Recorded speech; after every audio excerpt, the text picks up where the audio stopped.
जास्त बोलायला पाडू नका, सगळ्यांना विनंती आहे स्टेजच्या समोर या ठिकाणी येऊन सगळ्यांनी खाली स्थान बनवा।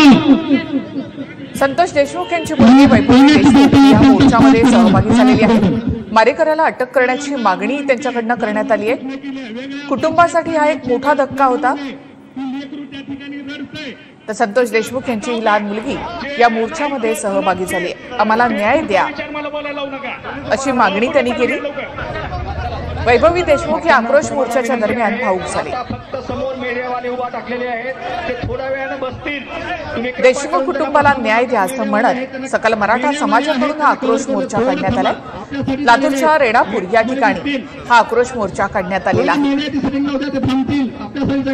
संतोष देशमुख यांची हत्या होऊन आज 19 दिवस उलटले, मात्र अद्यापही यामध्ये मुख्य सूत्रधार हाती लागलेले नाही।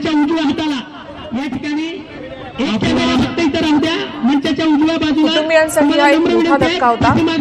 त्यातच मारेकऱ्यांना अटक करा आणि आम्हाला न्याय द्या अशी मागणी देशमुख कुटुंबानं केली आहे।